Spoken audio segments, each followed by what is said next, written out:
अस्सलाम वालेकुम व्यूअर्स। आज हम अपना माइक्रोसॉफ्ट वर्ड का लेसन नंबर 1 स्टार्ट करेंगे। पहले हमने एक इंट्रोडक्शन देखा था कि माइक्रोसॉफ्ट वर्ड के बारे में और माइक्रोसॉफ्ट ऑफिस के बारे में कि माइक्रोसॉफ्ट ऑफिस क्या चीज़ है और माइक्रोसॉफ्ट वर्ड के डिफरेंट वर्जन्स हमने स्टडी किए। आज हम देखेंगे कि प्रैक्टिकली जो है हम किस तरह से माइक्रोसॉफ्ट वर्ड के अंदर काम करते हैं। अभी एक मैंने डॉक्यूमेंट बनाया हुआ है सिंपल सा। तो अब हम देखते हैं हम इसकी फॉर्मेटिंग करेंगे कि इसमें जो है ना डॉक्यूमेंट को हम कैसे फॉर्मेट कर सकते हैं। अब इसमें सबसे पहले तो ये है कि हमारे पास आप एक डॉक्यूमेंट ओपन कर लेंगे और उसके अंदर कुछ आप टेक्स्ट लिख लें। अब जैसे फॉर एग्जांपल मेरे पास ये चैप्टर नंबर 7 लिखा हुआ है और चैप्टर नंबर 7 और मेरे पास वर्ल्ड वाइड वेब। अब ये इस चैप्टर का नेम है। लेट्स से कि यहाँ पे मैं इसको जो है इस तरह से लिख लेता हूँ और अब यहाँ पे मैं शिफ्ट के साथ एंड को प्रेस करूँगा तो ये पूरी लाइन मेरी सिलेक्ट हो जाएगी। और इसके अलावा अब मैं चाहता हूँ कि जो है ना इसको अच्छा बहुत सारे लोग जो है वो इसकी फॉर्मेटिंग इस तरह से करते हैं, इसको बोल्ड कर लेंगे और इसका तो थोड़ा सा यहाँ से फ़ॉन्ट बढ़ा के और उसको सेंटर में कर देंगे।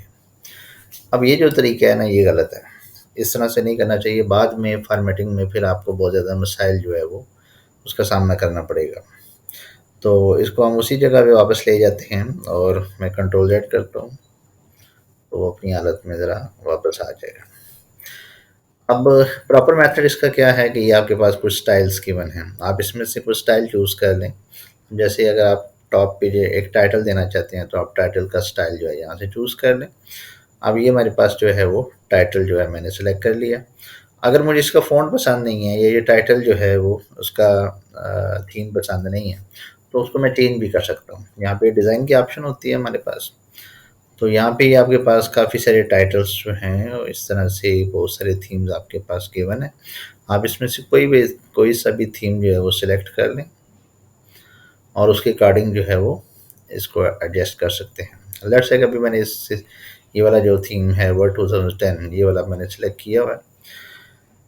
फ़ॉन्ट अगर आप चेंज करना चाहते हैं तो यहाँ से एक ऑप्शन होती है, उससे आपके पूरे जो डॉक्यूमेंट के फ़ॉन्ट्स हैं वो चेंज हो जाएंगे। यहाँ से लेट्स से मैं अगर ये वाला फ़ॉन्ट लगाना चाहता हूँ ये आ जाएगा और इसके अलावा यहाँ से कोई भी फ़ॉन्ट जो है मैंने इसको सेलेक्ट किया है तो टॉप वाला जो है वो रॉकवेल जो फ़ॉन्ट है वो उसने उसको सेट कर दिया है।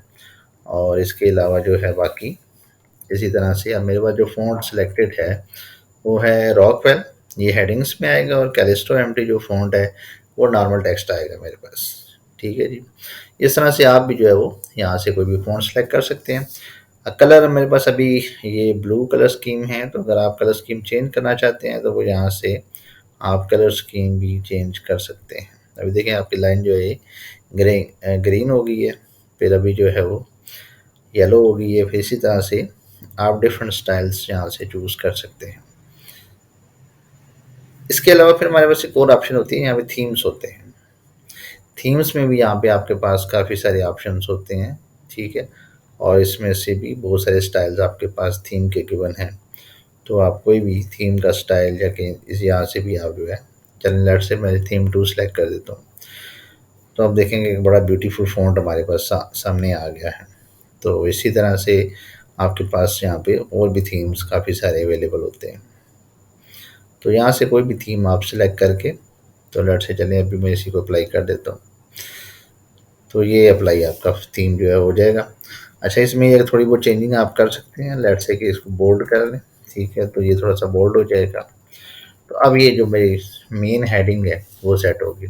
अगर मैं यहाँ से इसका कलर चेंज करना चाहता हूँ तो कलर इसका चेंज भी हो जाएगा, ब्लू हो जाएगा। इस तरह से कोई भी कलर जो है वो इस तरह से आपका जो है वो थीम का कलर भी आप चेंज कर सकते हैं।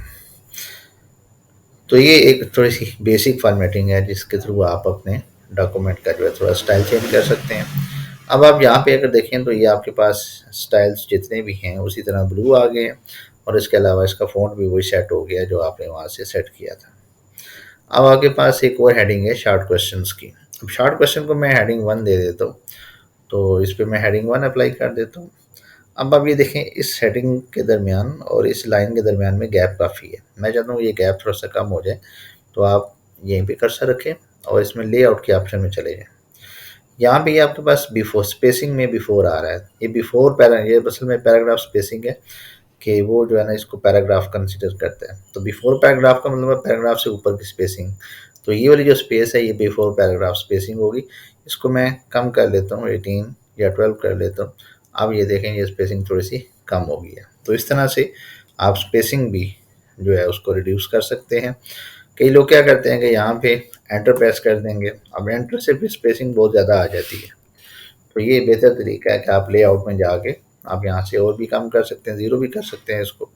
मेरे तकरीबन बाई डिफ़ॉल्ट इतनी जो है वो 12 तक वो आपको स्पेसिंग देता है उसके अंदर। उसके बाद और भी ऑप्शंस हैं जिसके थ्रू हम स्पेसिंग कम कर सकते हैं, लेकिन अभी हम उन ऑप्शंस की तरफ नहीं जाएंगे, वो ज़्यादा कम्प्लेक्स हो जाएगा। तो हम देखते हैं कि बेसिकली हम एक प्रोजेक्ट को किस तरह से हैंडल कर सकते हैं। अब मैंने यहाँ से शिफ्ट और एंड प्रेस किया तो ये पूरी लाइन सेलेक्ट हो जाएगी। इसको मैं कंट्रोल बी करता हूँ तो उसको बोल्ड कर देगा, और कंट्रोल यू करता हूँ तो उसको अंडरलाइन कर देगा। ये या आप यू और बी को प्रेस करें तो ये बोल्ड और अंडरलाइन हो जाएगी। उसके बाद फिर हमारे पास ये क्वेश्चन नंबर 1 है, इसको भी मैं बोल्ड कर देता हूँ। तो इसको यहाँ से बोल्ड कर सकते हैं, जो कंट्रोल वी प्रेस करें तब भी बोल्ड हो जाएगा। ठीक है। उसके बाद हमारे पास अब ये एक ऑप्शन है कि हमने यहाँ पे एंड, इसके बाद एंटर प्रेस किया हुआ नहीं, और इसके अलावा इसमें देखें यहाँ पे इसमें और इसमें स्पेस काफ़ी ज़्यादा है, ये भी आप कम कर सकते हैं। लेआउट में जाएं, आफ्टर स्पेस को जो है वो थोड़ा सा कम कर लें तो ये आपका इसी तरह से ऊपर आ जाएगा। ठीक है। अब जो पहली लाइन है उसकी आप हेडिंग सेट करना चाहते हैं तो यहाँ से आप उसकी हेडिंग सेट कर लें, और उसका तरीकाकार ये है कि आप यहाँ पे इसको सिंपल बोल्ड कर लें। और अब इसका बैकग्राउंड जो है वो वाइट है, मैं चाहता हूँ कि जो टॉप रो है उसका बैकग्राउंड जो है उसको मैं ज़रा चेंज कर दूँ। तो एक तरीका ये है कि यहाँ से आप चेंज कर सकते हैं, इसका बैकग्राउंड आप कोई भी लगा सकते हैं। ठीक है, थोड़ा सा डार्क लगाएं ताकि वो पेंटिंग में जो है वो सही आपको नज़र आए। इतना भी डार्क ना हो कि आप वो आपका वो टेक्स्ट जो है वो सही तरह से नज़र ही ना आए, लेकिन पहले इतना हो कि वो विजिबल हो। अब ये इसको मैंने शिफ्ट प्रेस किया और यहाँ से एंड प्रेस किया तो ऑटोमेटिकली पूरी लाइन सेलेक्ट हो जाएगी। इसको बोल्ड कर लें आप। ठीक है। अब ये देखें कि इस लाइन के दरमियान में और ये ऊपर वाला जो बॉर्डर है उसके दरमियान में स्पेस बिल्कुल नहीं है। तो ये मैं इसको स्पेस जो है वो देना चाहता हूँ। तो लेआउट में जाके बिफोर में जाके, क्योंकि आप ऊपर स्पेस चाहते हैं ना, लाइन से ऊपर नीचे नहीं चाहते, तो बिफोर में जाके 6 को प्रेस कर लें, 12 को, जितनी स्पेस आप देना चाहते हैं उतनी स्पेस आप दे लें। एंटर प्रेस करेंगे तो फिर स्पेस बहुत ज़्यादा आ जाएगी, तो इसलिए आप एक नॉर्मल स्पेस दे सकते हैं यहाँ से। यूजिंग सर्च इंजन, इसी तरह से ये यूजिंग सर्च इंजन है ये आप, अच्छा अब आफ्टर वाली स्पेस आपकी जो है ना वो 10 है, तो इसको आप 0 कर दें तो ये आपका थोड़ा सा ऊपर आ जाएगा। और यूजिंग सर्च इंजन जो है इसको यहाँ से आप कंट्रोल बी कर दें, या नहीं करना चाहते तो यहाँ से लेट्स से कि मैं इसको हेडिंग 3 दे देता हूँ। तो हेडिंग 3 मैंने दे दी तो उसने उसको हेडिंग, अगर आप इसका कलर भी चेंज करना चाहते हैं हेडिंग का तो वो आप चेंज कर सकते हैं। लेट्स से कि यहाँ से जाके आप जो है उसका उसको ब्लैक कर दें, या डार्क ब्लू करना चाहते हैं, या कोई भी इसी तरह से कलर आप उसका चेंज कर सकते हैं। उसके बाद हमारे पास जो कुछ सा टेक्स्ट लिखा हुआ है ये चले लिखा रहने दें। अच्छा, अगर आप ये चाहते हैं कि ये जो टू लिखा हुआ है और इसके दरम्यान में स्पेसिंग कम करनी है तो वो मैंने आपको बताया कि लेआउट में जाके तो बिफोर वाली जो आपकी है उस स्पेस को कम कर दें, तो इस तरह से इसकी स्पेसिंग कम हो जाएगी। इसी तरह ये स्पेसिंग भी आप कम करना चाहते हैं तो ये ऊपर जाके आफ्टर की स्पेसिंग को 0 कर दें, तो इस तरह से ये आप स्पेसिंग को, बेहतरीन हाल ये होता है कि अच्छा इसमें एक और चीज़ भी है। आप इसका एक आसान तरीका आपको बता दूँ, बार बार आपको हर टेक्स्ट को की स्पेसिंग को जो है ना एडजस्ट करना पड़ेगा। अब ये आपका नॉर्मल टेक्स्ट है, इसको आप यहाँ से क्लिक करें, इसको राइट क्लिक करें यहाँ से और मॉडिफाई करें। मॉडिफाई करने के बाद आप यहाँ से फॉर्मेट में जाएं और पैराग्राफ में जाएं। पैराग्राफ में जाके ये आपको स्पेसिंग दी हुई है, इसको आप 0 कर दें। ओके करूँगा तो पूरे डॉक्यूमेंट के ऊपर जहाँ जहाँ पे नॉर्मल टेक्स्ट होगा ये देखें उसने सारी स्पेसिंग जो है वो उस पर 0 कर दिया और ख़त्म कर दिया स्पेसिंग, ये देखें। तो एक क्लिक से आपके पूरे डॉक्यूमेंट की फॉर्मेटिंग जो है वो आप सेट कर सकते हैं। ठीक है। अब अगर मैं कंट्रोल Z करूँगा तो वो अपनी उसी पोजीशन में वापस आ जाएगा। ठीक है जी। और अगर कंट्रोल वाई करूँगा तो वो रीडू हो जाएगा। अच्छा, उसके बाद फिर मेरे पास यहाँ पे लेट्स से क्वेश्चन नंबर 3 है। क्वेश्चन नंबर 3 को मैंने कंट्रोल बी किया, बोल्ड हो गया। और इसके बाद यहाँ पे मैं वो स्पेसिंग जो है उसको दोबारा कर लेता हूँ, कंट्रोल जेड, ताकि वो स्पेसिंग थोड़ी सी आ जाए और थोड़ी सी ज़रा विजिबिलिटी ठीक रहेगी उसकी। बाकी अगर आप बुलेट्स देना चाहते हैं, फॉर एग्जाम्पल यहाँ पे मैं एक बुलेट लगाना चाहता हूँ, उसको बुलेट को प्रेस करें तो ये बुलेट लगा देगा। फिर इसी तरह यहाँ से बुलेट को प्रेस करें, वो लगा देगा। फिर इसी तरह से इस लाइन पे क्लिक करके यहाँ पे बुलेट लगा दें। और अगर एक साथ बुलेट्स लगाना चाहते हैं तो वो भी लग जाते हैं। फॉर एग्जाम्पल कंट्रोल जेड अगर मैं करता हूँ, मैं ये सारे टेक्स्ट को सिलेक्ट करके और एक ही साथ बुलेट्स लगाऊंगा तो वो चारों पे बुलेट्स ऑटोमेटिकली उसके साथ लग जाएंगे। उसके बाद यहाँ से अब मैं इसमें इसको जो है क्वेश्चन बनाना चाहता हूँ, तो इसको मैं बोर्ड कर देता हूँ, तो ये क्वेश्चन बन जाएगा मेरा। और यूनिफॉर्म रिसोर्स लोकेटर, अच्छा इसकी स्पेसिंग ख़त्म करना चाहता हूँ, उसी तरह से अगर मैं यहाँ नॉर्मल को क्लिक कर दूँ, अगर मैं नॉर्मल की स्पेसिंग उसी तरह से ख़त्म कर देता हूँ तो फिर मॉडिफाई में जाके तो फिर वो सारी स्पेसिंग ख़त्म कर देगा। अगर तो आप पूरे डॉक्यूमेंट की ख़त्म करना चाहते हैं, अप्लाई करना चाहते हैं, तो फिर ये मेथड है। अच्छा, उसके अलावा फिर हमारे पास अब ये मैंने लाइन दी हुई है, इसी तरह से मैं इसको जो है वो सिलेक्ट कर देता हूँ और इसका क्वेश्चन बना देता हूँ, कंट्रोल बी मैंने कर दिया। अब ये एक्सटेंसिव क्वेश्चन है, अब ये मेरी मेन हेडिंग है, इसको अब मैं हेडिंग 1 देना चाहता हूँ।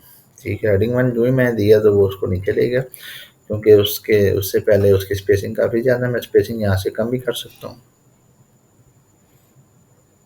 अभी देखिए मैं स्पेसिंग कम की है तो वो ऊपर वाली पेज पे आ गया। इसको मैं 0 भी कर सकता हूँ, बाय डिफ़ॉल्ट वो 12 की स्पेसिंग आपको देता है उसके अंदर। अब ये क्वेश्चन है, क्वेश्चन को आप बोल्ड कर दें कंट्रोल बी से। इसी तरह से मेरे टाइप्स ऑफ वेबसाइट्स, अब ये मेरा क्वेश्चन था और इसमें मेरी हेडिंग है, तो इस हेडिंग को लेट से मैं यहाँ से हेडिंग 2 दे देता हूँ, टाइप्स ऑफ वेबसाइट्स, और उसके बाद वेब पोर्टल जो है और न्यूज़ वेबसाइट्स और ये वेब पोर्टल, इनके ऊपर मैं बुलेट्स लगा देता हूँ। तो इस तरह से हम इसकी फॉर्मेटिंग कर सकते हैं। अब न्यूज़ वेबसाइट्स आ गई, अब ये मेरी हेडिंग है, ऊपर मैंने हेडिंग 2 दी थी, इसको मैं हेडिंग 3 दे देता हूँ क्योंकि ये उसके साथ हेडिंग है। इस तरह एजुकेशनल वेबसाइट्स पे मैं हेडिंग 3 दे देता हूँ और एंटरटेनमेंट वेबसाइट पे भी हेडिंग 3 दे देता हूँ, ये उसकी सब हेडिंग है। तो इस तरह से ये अब मेरा डॉक्यूमेंट जो है वो तैयार हो गया। अब आप देख सकते हैं इसको कि क्वेश्चन नंबर 7 आ गया, उसके बाद शॉर्ट क्वेश्चन मैंने लिख दिए और मैंने जो है एक प्रॉपर फॉर्मेटिंग के थ्रू सारे के सारे डॉक्यूमेंट के क्वेश्चंस बना दिए और फिर इसी तरह से मैंने हेडिंग्स पे अप्लाई कर दी। अब अगर मैं हेडिंग्स के जो है, अब जैसे फॉर एग्जांपल मैंने एक्सटेंसिव क्वेश्चंस दिया है, मैं चाहता हूँ कि इसका कलर जो है ना वो मैं चेंज कर दूँ और बाद में जहाँ जहाँ पे हेडिंग 1 है तमाम के कलर चेंज हो जाए, तो आप यहाँ से मॉडिफाई पे जाएँ, यहाँ से उसका कलर चेंज कर दें। तो आपका अगर 100 पेजेस का भी डॉक्यूमेंट बना हुआ है तो जहाँ जहाँ पे हेडिंग 1 होगी उसका ऑटोमेटिकली कलर चेंज हो जाएगा। अब यहाँ पे देखें, अगर अब जैसे यहाँ पे ऑटोमेटिकली अपडेट को मैं क्लिक कर देता हूँ तो जहाँ जहाँ पे मेरी हेडिंग 1 होगी वो सारी ब्लैक हो जाएगी। और देखें तो किसी जगह पे थी, ये देखें शॉर्ट क्वेश्चन पे यहाँ पे ये भी हेडिंग 1 थी, ब्लैक हो गई, और ये भी हेडिंग 1 थी, ब्लैक हो गई। इसी तरह हेडिंग 2 जो है उसको भी अगर मैं उसकी कलरिंग चेंज करना चाहता हूँ तो मॉडिफाई में जाएं और यहाँ पे जाके आप उसका कलर चेंज कर दें। लेट्स से मैं ब्लैक कर देता हूँ तो ऑटोमेटिकली अपडेट कर दें, तो अब जहाँ जहाँ पे आपकी हेडिंग 2 होगी वो सारी ब्लैक हो जाएगी। अब मैं अगर हेडिंग 3 है इसको भी ब्लैक करना चाहता हूँ तो वो भी आप यहाँ से सिलेक्ट करके ब्लैक कर दें, तो आपका चाहे डॉक्यूमेंट 50 पेजेस का है, 100 पेजेस का है, तो जहाँ जहाँ पे आपने हेडिंग 2 अप्लाई की होगी वो सारी ब्लैक हो जाएगी। तो ये बेसिकली एक ऐसा मेथड है जिसके थ्रू फॉर्मेटिंग बहुत आसान होती है। ठीक है जी, बहुत शुक्रिया, आज के लिए इतना ही था। Thank you very much. अल्लाह हाफ़िज़।